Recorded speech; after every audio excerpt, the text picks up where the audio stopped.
Ladies and gentlemen, please take your seats. The show is about to begin.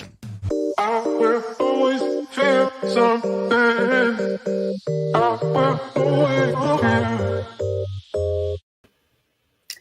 Hello, everybody. Welcome to the Lunchin with Lisa show. I'm excited about tonight. We have actually a returning guest. So we have been really excited to have him join us because the last time he was here, we talked about a book that was coming, and tonight we'll be talking about the book that has arrived. So I can't wait to get into it. Before we get started, I wanted to actually share some information about what's been going on with me. Hopefully, the last few weeks, you all were able to attend the events that I had going on. There was an event where I was given an award, and I'm excited about that. I will always be honored for that experience. If you missed it, you missed a wonderful opportunity to really have some people pour into you. It was the 7th annual Deborah C. Offer Bulgin Women of Virtue Walking in Excellence virtual celebration. And it was all weekend, the 21st through the 23rd. Lunchin with Lisa had the amazing opportunity to host the book launch for their book. So that was exciting to kind of kick things off. And then we had a summit on Saturday, and Sunday was the awards program where I also had the opportunity to be awarded. So it was a wonderful opportunity. So please continue to follow Dr. Tashika Green. She's doing amazing things in education and motivational speaking and just pouring back into her community. So please stay connected for that.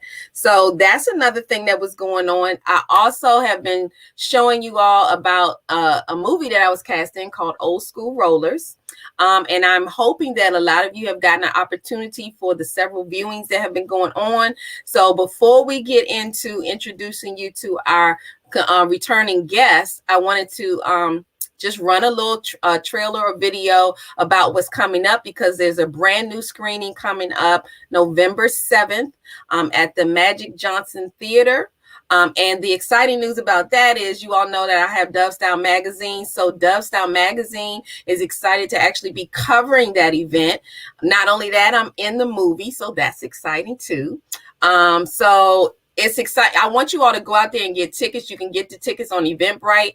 I think this will be the last screening of this year with this movie. So please take this opportunity to join us and support.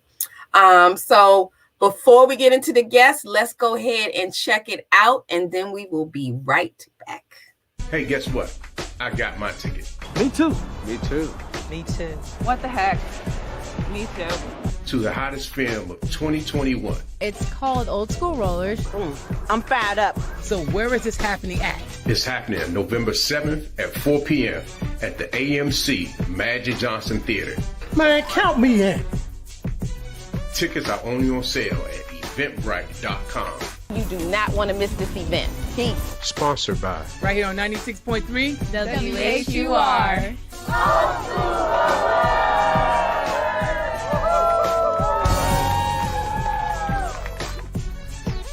Get your tickets today while they last, only at eventbrite.com. That's eventbrite.com. Yay! So I'm excited about that. I hope you all get your tickets. So without further ado, we're going to bring on our guest. I'm not even going to read. We read the bio last time. Y'all supposed to know who he is. As a matter of fact, as we get to talking, you'll figure it out. But I'm excited because I want to keep the ball rolling from when we talked last time. So I don't want to go backwards. I'm trying to go forward. He has a book out, okay? So before we get started with the book, I wanted you to actually share with us Tyrone Dubois. We had you on the show. It was last year? I think it was. Yeah, it was sometime last year. It was last year. And we had a ball. And you shared some nuggets with us about R&B history, and we were just, our mouths were open, like, what? We didn't know that. So we wanted more of that. So we were like, we got to have him back. Plus, you've been busy. So we want to share what's been going on with you, because you have been busy. Yeah, first of all, let me begin by thanking you and Sharifa as well for inviting me back. I absolutely love doing this show. It's so cool, and we have a kinship. Of course, we did a book together, but the fact that we have developed a great kinship, not only just in social media, but just as friends, and it means an awful lot. And I thank you so much for inviting me here. It means a lot. Absolutely. We are honored and look forward to it every time. Hopefully this will never be the last time. So Never. Share with us a little bit before we get into the book about how you even got started in your love for music, because obviously there was one there. As a young teenager in Cincinnati, Ohio, I would listen to Casey Kasem's American Top 40. And I loved the way in which he told stories. He would talk, and then he'd talk a little bit about the artist, and he'd give a little history. And for some reason, his calm demeanor and the way in which he told stories was something that always inspired me. It always made me, you know what, I want to be this guy. And then as time went on, I moved out here to Los Angeles, and one day I actually had a chance to meet him. And we talked for a long time, and he taught me the way in which to had to make a decision about whether to do the pop charts or the R&B charts, and I decided to make it the R&B charts, and that's what helped me get to where I am today. How cool is that? To want to see somebody that you were like, oh, I admire what you do, and then get the opportunity to meet that person, and then end up doing what you set out to want to do. Like, yeah, I mean, this guy was like my idol. Yeah, it was like he was my idol. I mean, this Casey Kasem, did many voices, including the voice of Scooby-Doo and Casper and so many of the other voices that, you hear in cartoons. And it was amazing that, I saw this one opportunity to meet him, and I remember saying to him, Mr. Kasem, and he said, call me Casey. And I went, I'm not calling you Casey. No way. But he laughed, and we had been, became friends, and he taught me a lot. And it's one of the main reasons that I'm living my dream today. I love it. I mean, that's a powerful story, and it just lets you know that, something that seems like just an idea can turn into reality just like that. And you have the voice for it. So, I remember at the last show you were telling us a little bit about the voice, because it is, and I remember his voice and thinking it was kind of a great storytelling voice. And yours is as well, very calm, relaxing. And we know your voice now, so I know it when I hear it. I don't have to be looking at the TV to know who's talking. Yeah, but that's what's interesting. My mother used to say, young man, that voice is going to make you a lot of money or get you in a lot of trouble. And I have no comment on either. I think she told you right. So tell us a little bit about where the love of music. You said you liked how he told stories, but why was R&B your choice? Well, believe it or not, in the beginning, it was actually the pop charts, because that's what Casey Kasem used to do each week on American Top 40. Right. But at some point, I began to realize that I needed to make a decision about whether I wanted to do the R&B charts or the pop charts. I knew the pop charts really well, but I thought that it would be an added niche if I learned and knew the R&B charts. Not that I didn't listen to R&B music, but Casey Kasem did the pop charts, and it was a great move, because then it allowed me to see the legacy of R&B music. Well, I was thinking when you were talking, I said, well, some people might have made the mistake. I'll say this to help them out. Might have made the mistake of missing the show the first time you were on.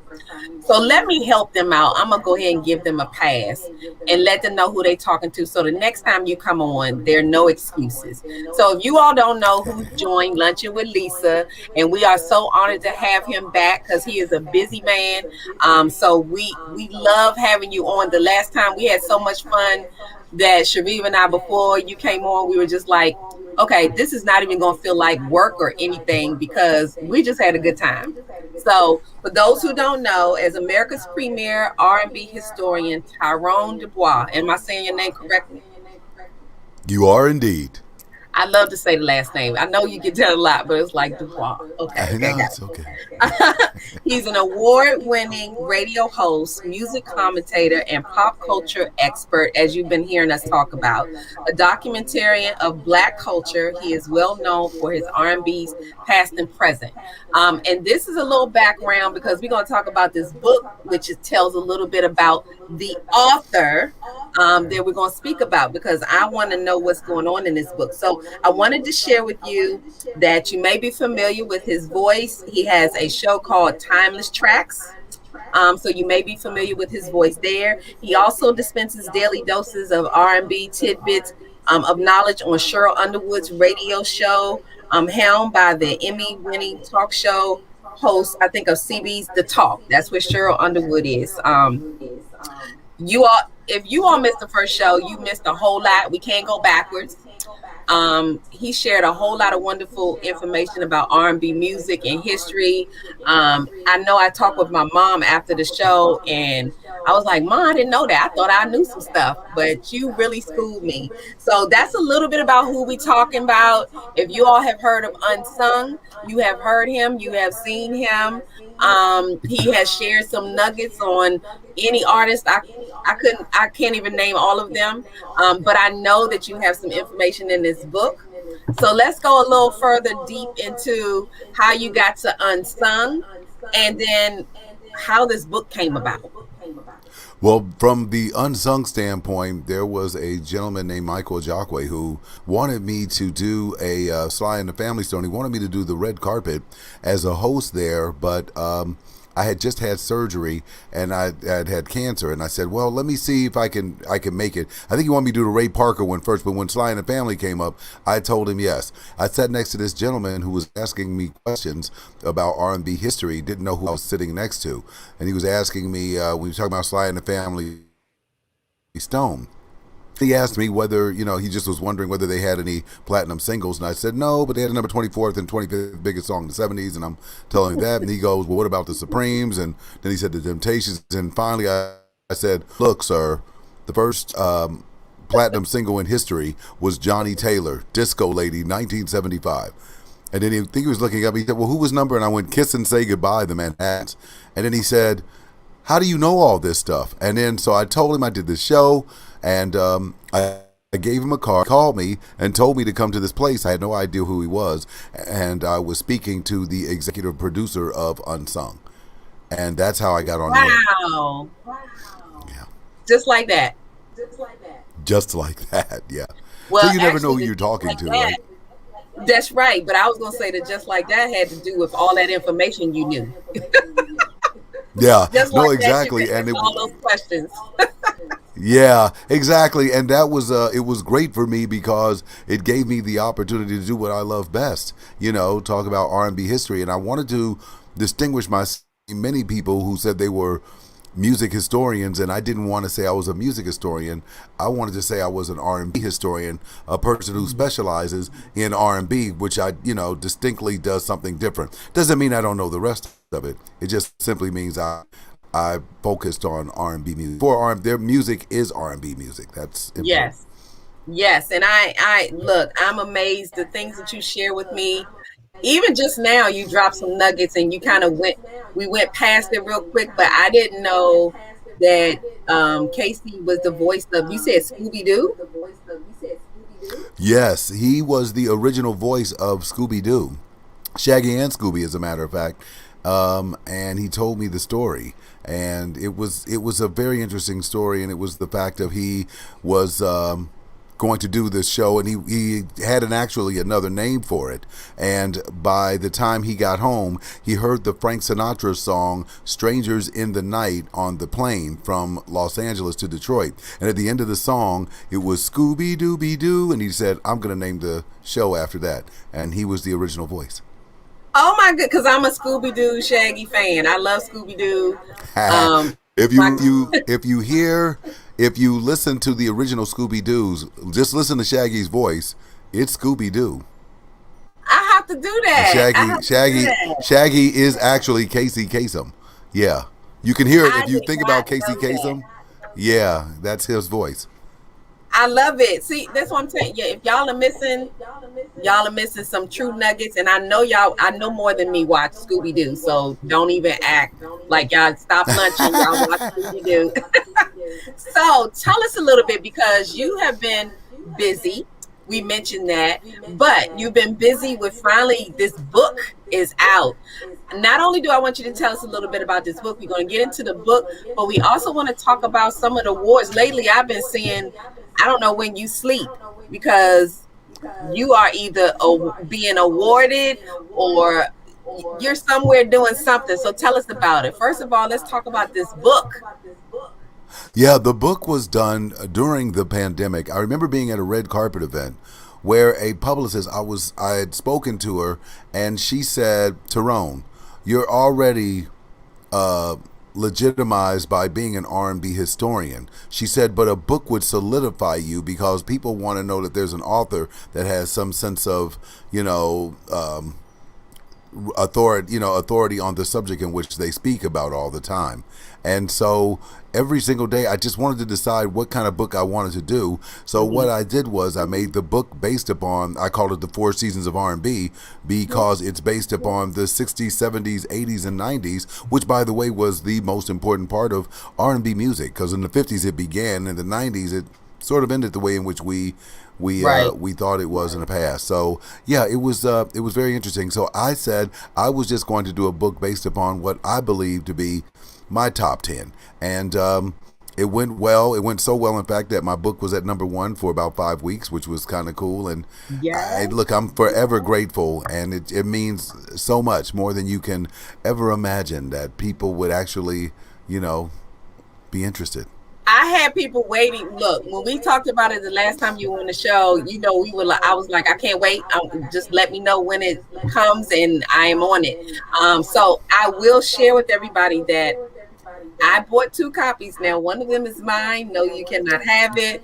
We're going to figure out how I get this signed. But I do have another one that we are going to give away tonight. So don't leave too early. And for those who miss out, I'm just not sad, too bad, okay, whatever.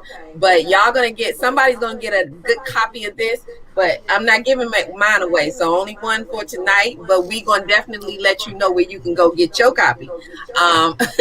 So tell me a little bit about these awards that you've been winning. One in particular, talk to us about it.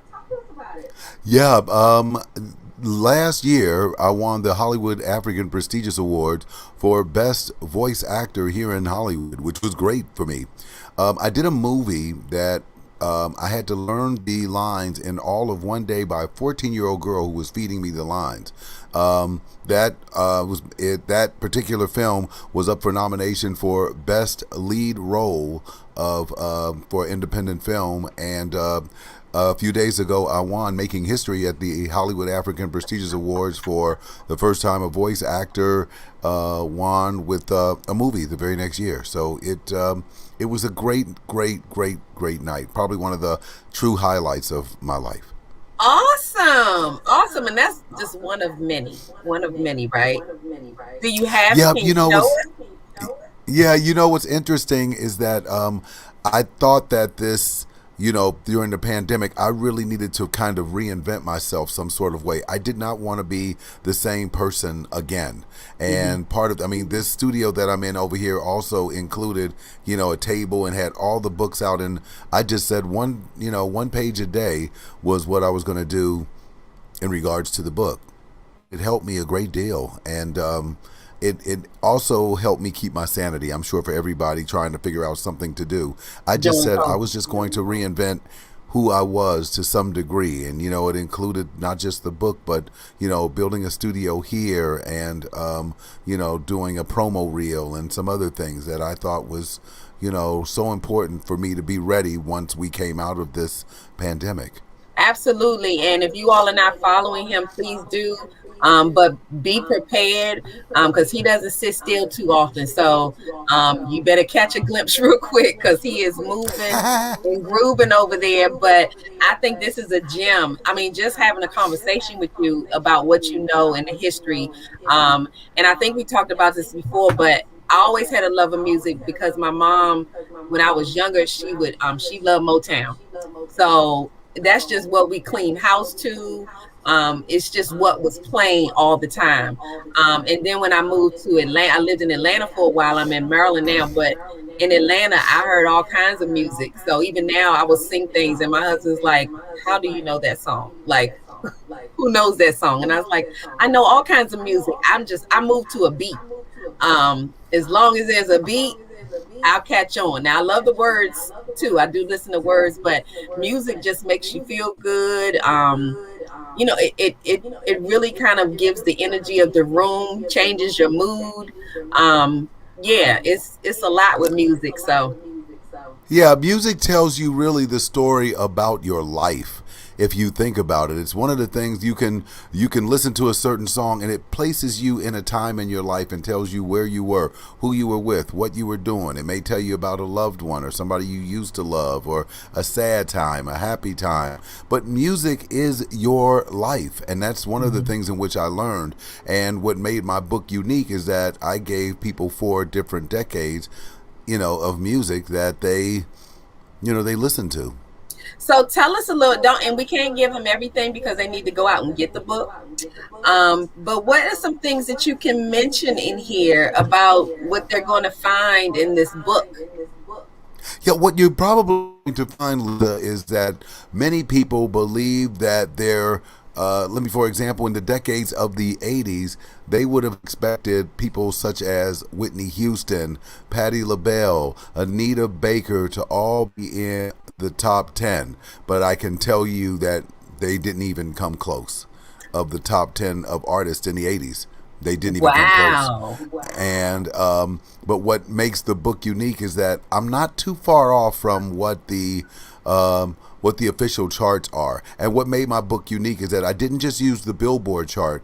I used, Cashbox and Record World, because all number ones matter. Like, for example, Purple Rain never made it to number 1 on the Billboard charts, but it did in Record World. So I wasn't going to discount that particular song, simply because it didn't make it in Billboard.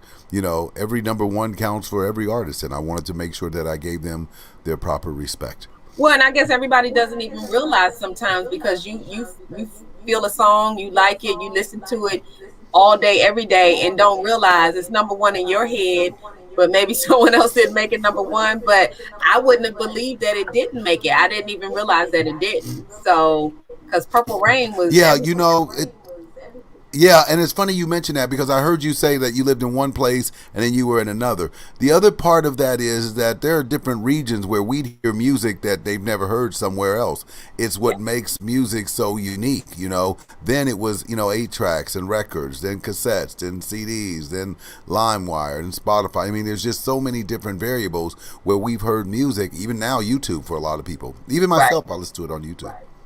Well, and when I lived in Atlanta, those were my college years when I went to Spelman, and I would hear something and it would be in constant rotation, but I might come back for winter break or summer home to DMV, and they were like, what is that? One region was ahead or behind the other. And I'm thinking, y'all are late, or why y'all don't know this? So, yeah, absolutely. That's so ironic that you would say that, because I would listen in Cincinnati to Casey Kasem. And then every Sunday, every weekend I'd listen to him. In my mind, this song would be gone already. I was like, wow, that song was a long time ago. But on the charts, it was just climbing the charts on the West Coast. But in the Midwest, I was just listening to it. I always wondered, but once I moved out here to the Midwest, I got it. Yeah, I started understanding. Yeah, because they were like, "How did you know this song was going to be played?" Like, it is a region thing. I don't think people realize that. But that's why, like, for instance, in DMV, you have the go-go, and then when they would visit, and it was regular to us, but then you go to Atlanta and they're like, "What is that?" And it was like, "We listen to this all day long. Why you don't know this?" Right. Yeah, no, it's all different, but it's all important. You can set your life to your music. Absolutely. Our lives are all set to music, and it's like we know that, no matter where you hear it. Heck, even grocery store music. Sometimes I listen to something and I hear something go. Elevator music. Or doctor's office. Everything. Right? So very true. 70s is my favorite decade. I don't know what it was about 70s music, probably because I was born in 68. So I'm thinking I was just a 70s baby. But even when the 80s came about, I still was kind of, I don't know. Y'all did okay. But 70s, I think it was Firecracker and all of those kind of songs were just like real music, dance, safe songs. It wasn't nothing racy about it or anything. I think 80s kind of got into other things, and I was like, wow, you ain't got to do all that. So I am a 70s fan. What little nuggets, tidbits can you tell us about 70s music? Look, in the 70s, it was unique because, the 60s, if you notice that each chapter was saying something, I was saying evolution, revolution, reinvention, and then its conclusion. But the 70s were a part of the revolution to some degree. And part of the reason was because we were just moving into a different phase of music, including disco, and the fact that R&B music was making major moves on the pop charts. Because you could be a great artist, but if white people weren't buying your music and you weren't crossing over to the pop charts, it just didn't matter.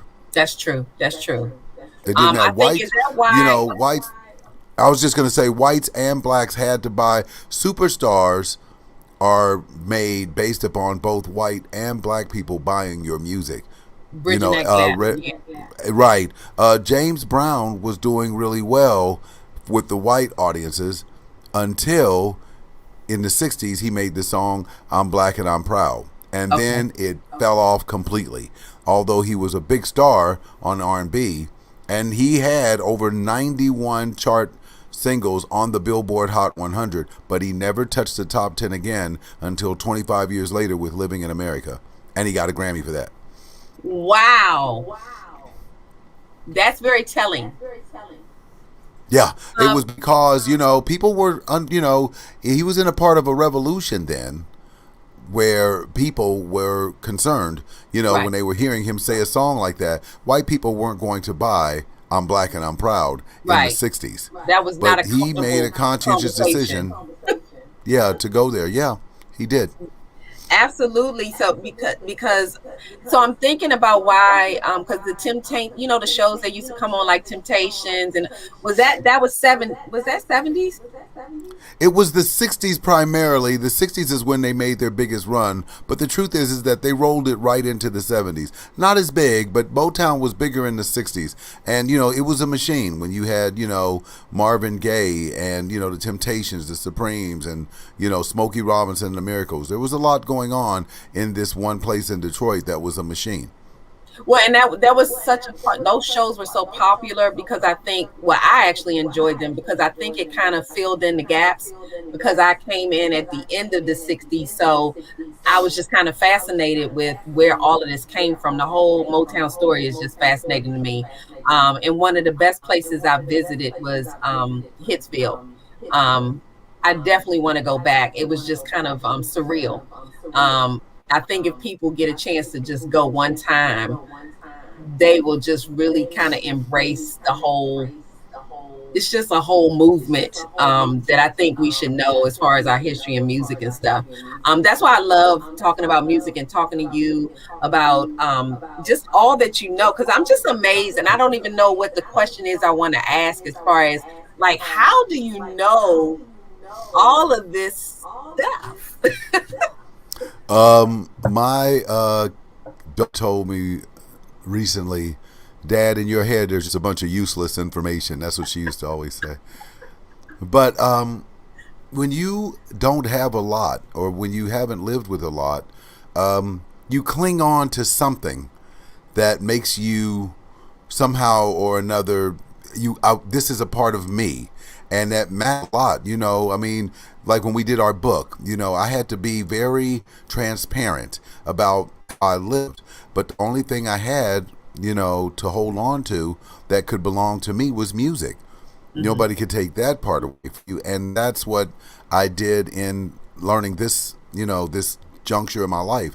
And then when I heard Casey Kasem, it just took it to another level for me. Yeah, it just fascinates me, because sometimes I think people will listen to you when you share what you know and like, wow, I wish I knew all of that. But when I was listening to you talk, what I thought about was there's probably an area in everyone's life that they know, Right. like, because Yeah, that's I what think they a lot. live with. Yeah. Yeah, you're absolutely right, and I think so much of that is based upon so many of our life experiences, where we were, what we've done, how we've got here, why we're here, and the doing the radio aspect or learning this was something that I could hold on to, because I didn't graduate until maybe until 5 years ago. I went back to high school and got my high school diploma. So Really? I can hang on to this music. Yeah, I went back and did 4 years of high school. I had dropped out in the ninth grade, and 40 years later, I went back and said, I'm going to go back and get my high school diploma. I didn't do the GED because I felt like, no one in my family did that. I said, I need to go back and, That is let me awesome. learn 4 years. So I went back for 4 years, did the 9th, 10th, 11th, and 12th grade. I love that. That is a whole journey within itself. That's awesome.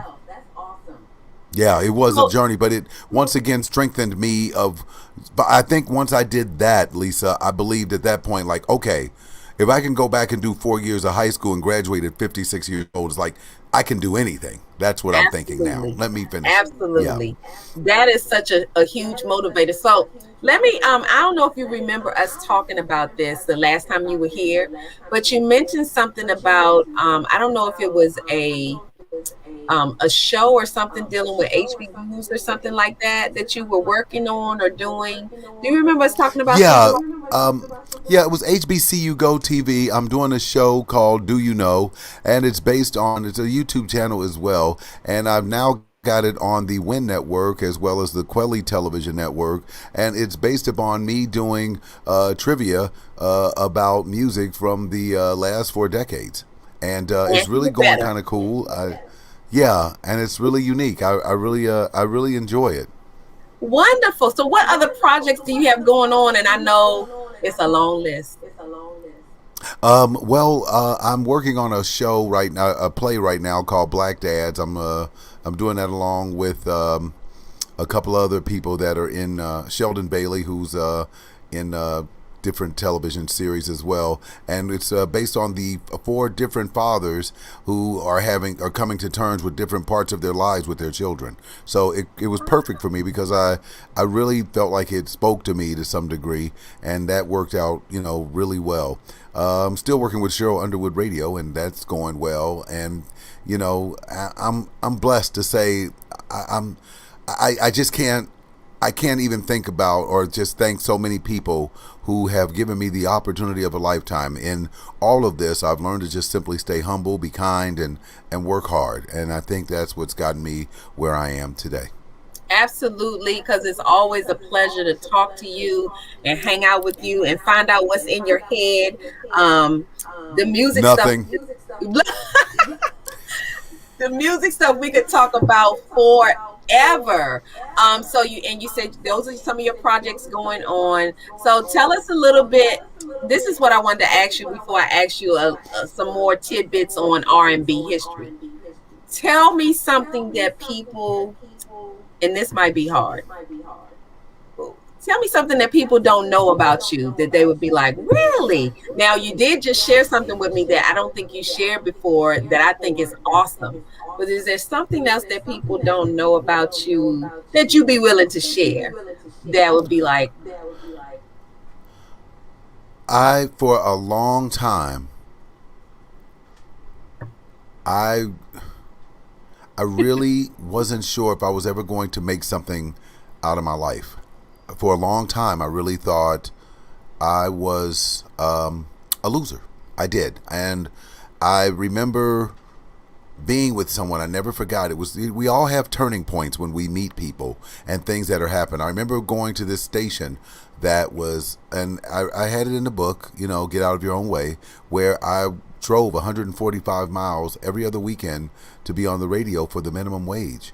And it was because I wanted to do this so bad, I was willing to do all it took. And I remember coming home telling the person I was married to at that time about that interview, and I remember her saying to me, "You're not going to make it, and they're not going to hire you."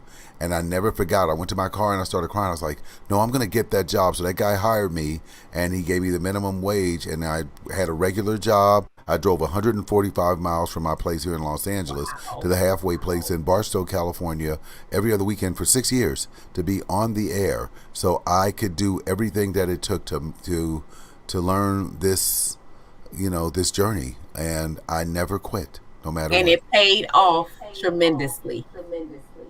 And that just goes to show you that whenever you want something bad enough, you be willing to do those things that some people would be like, really? And you're like, really? Yeah, usually when someone tells me, or when somebody builds a circle to shut me out, I just usually build a bigger circle to shut them in.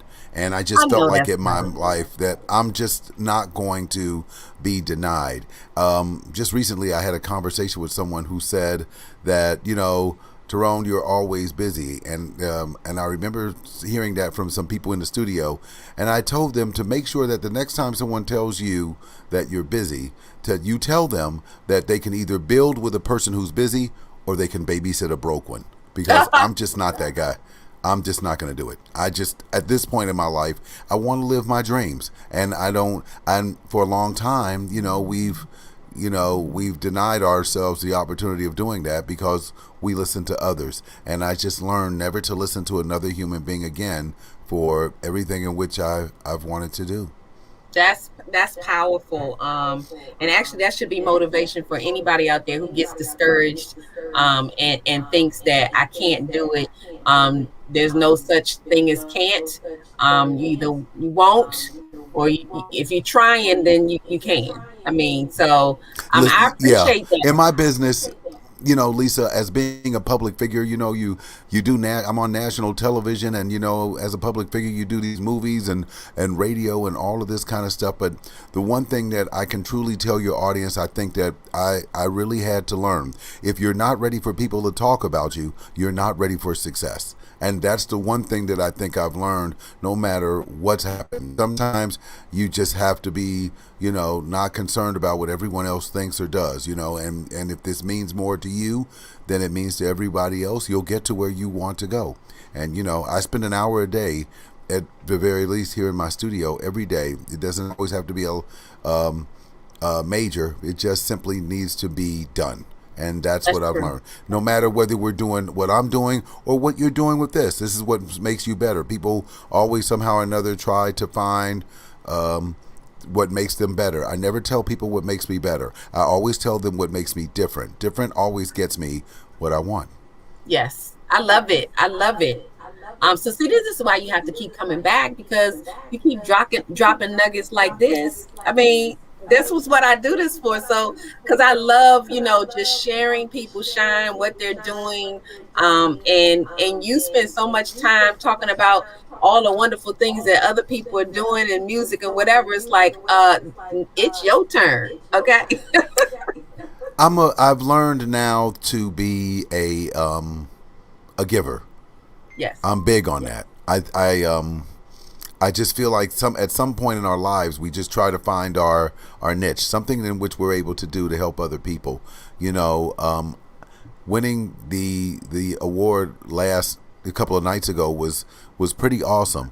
But I really believe that my life goal is to help other people make their dreams come true, because that's what I wished for me. I'm so glad you said that, because that's actually the motivation for probably everything I do, whether it's the magazine or the show or the publishing company. And sometimes people are like, how do you do it? You have all these moving parts going on, but everything that I'm doing because I love to do it, and I love to see people win. And if I can be that step in their step towards their success or whatever, then I'm successful, because that's my motivation. Yeah, sometimes reaching rock bottom will teach you things that the top can never teach you. That's and true. I think that's what's gotten me here. So it's the reason why I really believe you were supposed to give, and that's why I do that. I love it. So because we're going to come back and switch gears a little bit and have some fun on Lunching with Lisa. We're going to lunch a little bit, because I think I have a surprise for you. Yes. And I think I have a surprise for you. You're going to be shocked with what we're going to lunch about. But before we go, so share with me, and maybe I don't know if I should share with me one of your favorite artists that you talked about, whether it was on Unsung or somewhere else where you've talked about historian. What was one of your favorite artists? On Unsung, it was a real snail's whisker between High Five and Martha Wash. Okay. And I love them all, but I think it became personal for me with both of those people, because Martha Wash had 3 number 1 songs and didn't get credit for any of them. And High Five's story of success and the failures in which they had, and they became some of my dearest friends. I love them dearly. They're but the one thing that I've always tried to do on Unsung is to never know the worst part of people's story. You know, I want to try to get them at their best. It doesn't mean that I can't. There's some things I can't ignore. There was a particular artist who insisted that they wanted me to do it because they know that normally I don't, talk bad about the artist. But there was a particular issue with this artist that I told them, you can tell me how to spin it, but I'm going to have to tell the truth. Because it's uncomfortable. Right. But everybody knows the story, so it's not like you're going to get out of it. It's well. Right. I love it. So what we're going to do is we're going to go to a commercial break, and then we're going to come and talk about how we're going to lunch a little bit tonight. So we will be right back.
So, if you all don't know, y'all, DSM Media, Shariva, and Shariva's behind the scenes, but she's part of Lunchin with Lisa, and you all know we started something called DSM Media, where we actually kind of do the background production of shows such as Lunchin with Lisa. We actually have a lineup of shows now. So we have Wednesdays, it's Upfront Mind, Body, Soul with host Michelle Bolden Hammond. We have Lunchin with Lisa on Thursdays, and on Fridays, we have The Stars with Tamika Joy, and all of them come on at 7 p.m. Eastern Standard Time. And I'm excited to say that we actually have another show that's coming on board on Sundays, and there's wonderful things going on with DSM Media. We do videos, commercials, flyers. We just, taking our piece of the pie and helping other people to do their thing and, of course, shine. So please keep tuning in to watch all the shows. We have a page on Facebook called DSM Media. So check us out, see our work, and hit us up. Maybe we can help with something. So now we're at the Lunchin with Lisa. A shout out to Reva the Diva.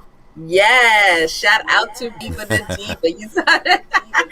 So now we're going to lunch a little bit. So for you all that know, have been tuning in, we have this segment that we call Lunchin with Lisa, where we've encouraged you to email us subjects on anything that you feel people are lunching about. It could be anything. It could be about relationships. It could be about the pandemic. It could be about anything.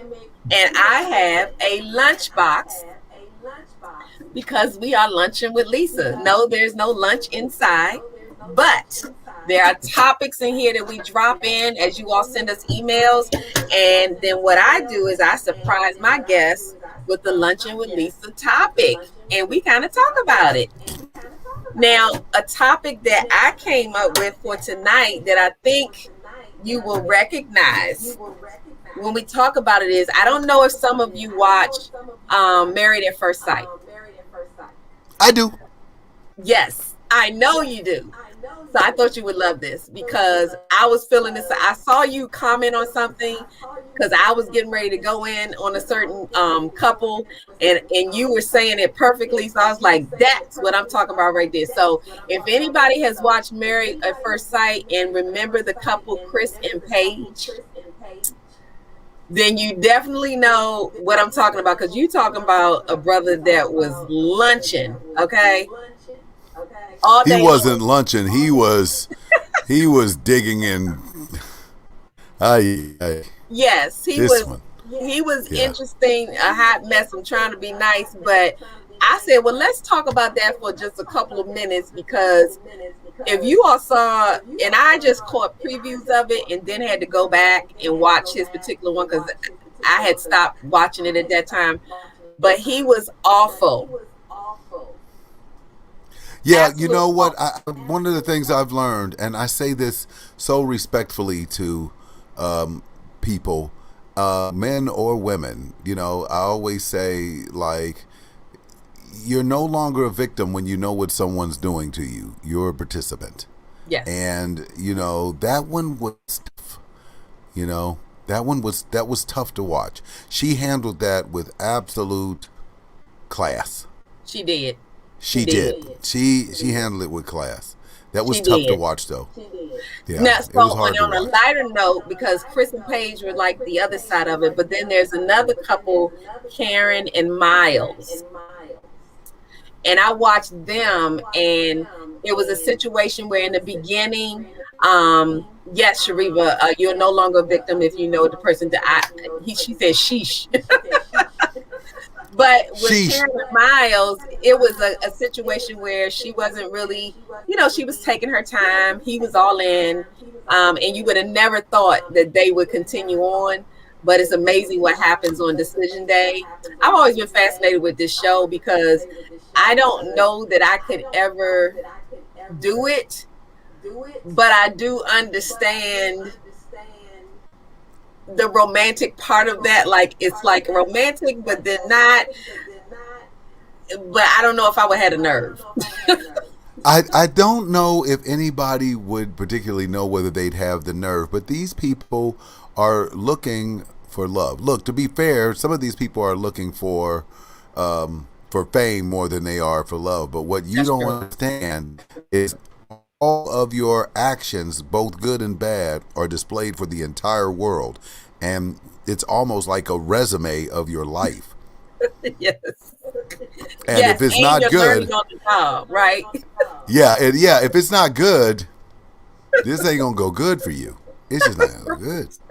Well, You and, know, and so yeah. being married is like it's work, and to have that work put on display like that is got to be a whole nother challenge that takes a strong couple. So I actually like to see people go through it and see how they actually match them up, and because they were willing to do the work, they actually fell in love, and went through it. Because I'm thinking about the story you can tell, your kids behind this, if it works out. Sure. Now, if it doesn't work Yeah, out, sure. that's You're a whole absolutely other right. story. Yeah. Yeah, no, you're absolutely right. But, I think, to be perfectly honest, there are many people that go in with unique intention. I would say that 75% go in here for love. They really and truly want I'm there forever after. And then there's a 25% that has a whole different agenda. You just never know, and that makes it difficult. They are brave souls. That's all I can say, because yeah, I don't think that I want to be surprised quite like that. Yeah, no, I get it. I totally get it. I'm like, I think I need to know you a little bit more before all of the commitment stuff goes on. Like, at least your last name and all that kind of stuff.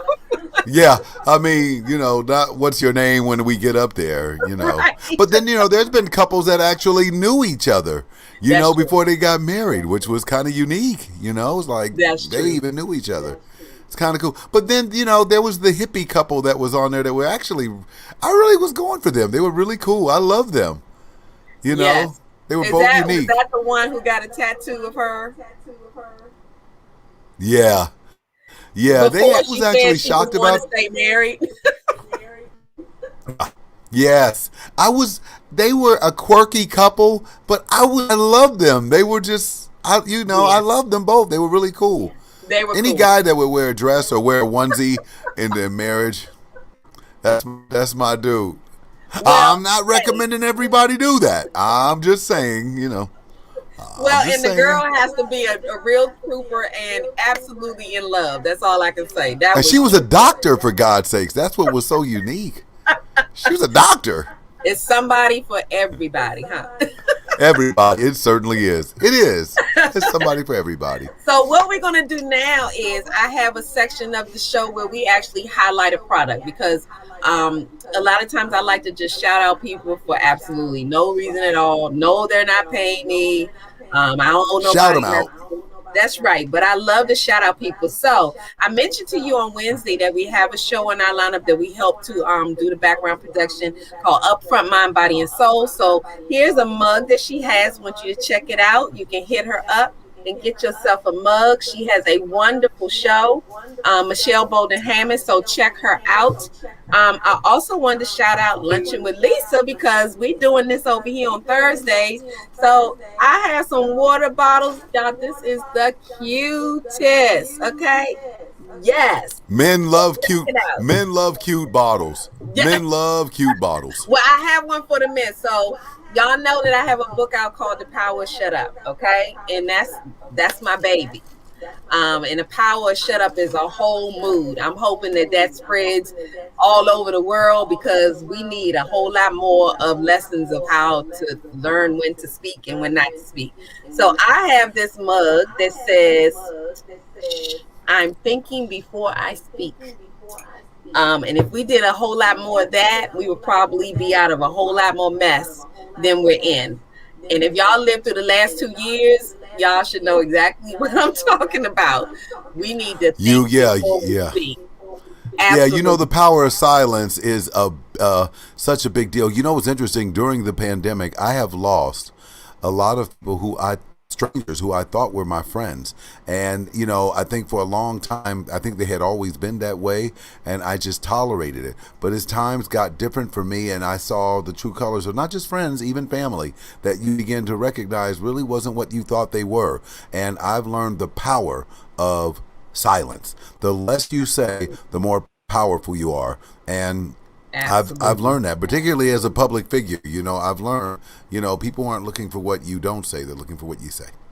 And I've learned absolutely. I'm so glad, because when I thought, and I will, the truth on the power shut up really came from being married. That's why I love stories about marriage and stuff, because I had to learn. And of course, let's be real, you all. You tell a black woman that she needs to be quiet, and you got a whole situation, okay? But the reason why there's so much power in it, because I learned from a friend who told me to shut up. And it came from love, but she's like, you're talking too much. And I didn't get it at first. I had to think about it, because at first I was like, excuse me. But I had heard. I think we all are that way, though. Yeah, That's I think true. we've all been that way. I mean, it's not just women, but men as well. I mean, I've always said that the person with the calmest person always takes the temperature of the room. It doesn't matter whether it's a man or a woman. This is just opinion. If the person is calm, then I'm calm. It doesn't mean I can't get here. It just doesn't mean I need to be here all the time. I always call it the 10 theory. Somebody has to be a 10. Somebody has to be a 2. And that means that the person at 10 can always match the 2. That's it. But the 2 always knows that if you need to be a 10, you can get there. That's funny that you say that, because I think, I'm learning to do better, but I think I was always the 10 and my husband was always the 2. So he was like, okay, I'm gonna need you to come down a little bit, as long as you come up a little bit, because I'm still steaming. But I've learned that sometimes, and that was part of the power shut up, was that sometimes if you take just a minute to think about it, you probably won't even say it, because you'll figure out that it's not worth it. But what's interesting when you say that, when you talk about that, if you had both been a 10 or if you'd both been a 2, it wouldn't have worked anyway. You needed to be this in order for it to work. It's the only way it works. It doesn't work with this, because that means both of you are here and one of you have to be here if you're this way. So if you're both the same, it can never work. That's just opinion. Actually, that's when you say it and I'm gonna make sure I tell him that now. I will say that when I talked about the power shut up and wrote it, he was excited about it, because the first thing in his mind was, "Oh, great, she's gonna be quiet." But then he found out that, oh no, that's not quite what that meant. No, that's not what it means. So the power shut up is not taking your voice away. It's just helping to teach you how to use your voice. When to use it, how and when, right. And that's the big deal. Yeah. Absolutely. I agree. And if. I totally agree with you. Yep. And if, because sometimes it's like, it's not even worth it. Peace. I have found out that when I have decided not to say anything, peace comes to me a whole lot faster and a whole lot longer. So check it out. The power shut up is a real mood. Okay. So before we leave here, I want you to make sure you tell everybody where they can find your book, where they can find you, and continue to follow you. And of course, is there another Unsung coming up where we're going to see you? Well, I'll tell you, let me begin with the first thing you asked. I'm not 100% sure about the Unsungs, because I'm moving in a different direction and things are moving with me. It doesn't mean that it won't happen, because they will. It's just that right now I've been a bit overwhelmed with other things that have taken my interest, particularly now being a national commentator on major places, at this point. But let me begin also by both you and Sharif. I can't thank the both of you enough being kind to me and allowing me to be on your show. It means an awful lot to me, and I want to thank you from the bottom of my heart. Thank you so much for that. The book is called The 4 Seasons of R&B, my top 10 picks of the top songs from the 60s, 70s, 80s, and 90s. I was smart. Instead of trying to break the bank, I made my book just $10, which was so cool, because I thought that it would be better. People can always get a book like that, and it's really unique. And what makes the book unique is that I'm really telling you about the times of your life in those 4 decades. And if you're a music buff and if you like music, you're going to find something out in there you didn't know. Just real quickly, one person did call me that was not in that book, and he was shocked and pretty angry. A major star. And I said, the problem with that is he's telling me that all the weeks that he was on the pop charts, I told him, you did great on the pop charts, but on the R&B chart, you didn't even make the top 50. And I won't say who it is. Okay. But it was major. Okay. It was major. But I said there's a reason why Michael called the king of pop. He wasn't called the king of R&B. But either way, I digress. But I want to tell people they can find the book on Amazon, The 4 Seasons of R&B. It's just $10. And more importantly, it will give you an opportunity to go back into the times of your life. Actually, I'm doing the Vanna White thing. Yeah. So I'll be posting my picture with my book, and then when I get an autograph, I'm gonna post it again. But before we leave out of here and say goodnight, we want to give one book away. So I'm gonna leave this up to you. One thing we talked about on the show, maybe some information you shared. You did mention something about an artist. Give me a question that somebody can answer and possibly win a copy of your book. Who was the top 3 artists in the 1980s. The top three. In the 1980s. And he did mention this earlier in the show. I did. So who can come up with that? And we might work with you. One of the top three. If you can get two of them, we might be nice enough to go ahead and give it to you. So come on, somebody try. Y'all want, because y'all can't have my copy, so it's only one available. And if y'all don't answer or throw some answers out there, I will kindly keep the two. You will not hurt my feelings. Y'all scared, see, because y'all paying attention. Don't be scared. So before we say goodnight, I'm hoping you all will throw this in there. We will keep watching the thread and see. I am just, y'all, you look, I got something that I can do with this book. So if y'all don't guess it, see, this how you know when people not paying attention, Tyrone. This how you know. Who was paying attention? Or maybe that was too hard. So what we said? I tell you what. Tell them to give me who they believe was in the top 10 in the 70s. Okay. So everybody that's tuned in, who do you believe was in the top 10 in the 70s? Any group in the 70s that you think were in the top 10, group or artist? And you got 2 seconds. Come on, y'all. I see you, Cheryl. Let me see who else is on here. Or who's dipping in. There's a lot of people sitting in on saying thing. Henrietta. Oh, see, because she knew. I think she knew one of the answers, but we'll see. But what I want you to do is give somebody a piece of information or advice that you could share about just life in general. I know we've been through a lot in these last 2 years. You did a lot during these last. Okay, so we got one. Somebody said Temptations. Yes. What you say? Yes. Okay. You got a winner. Sure, you almost let it get away from you, because I swear I was going to keep it for myself. So congratulations, Cheryl. Way to go. So give us a little advice for people who, have been struggling through these times and they need a little motivation to keep pushing. One of the things in which I've learned more than anything else that has helped me to change my entire life is don't give do-overs to people who treat you like a leftover. At some point, you've got to be okay with who you are, where at. Remember, there's 1,440 minutes in a day. How much time are you spending on your dream? Because that will tell you everything about where you are in your life. That's a hashtag right there. Look, Shariva says, throw shoe. Yes.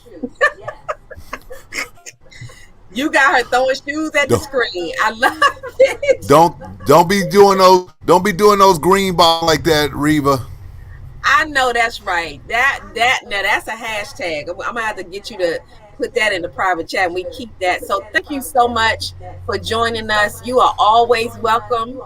The honor is absolutely mine. And once again, to you, Shariva, and all your wonderful fans, I can't thank you enough. Love to all of you. Thank you so much for having me here. It's been my absolute honor. I can't thank you enough for spending a little time with me tonight. It means a lot. Absolutely. I appreciate the sacrifice you make, because we were first. We love it. Thank you so much. And congratulations on all you have going on. We are true supporters, and always come back and let us know. We know there'll be another book coming. I'm sure. I'm just putting that in the atmosphere. So please let us know. Stay in touch.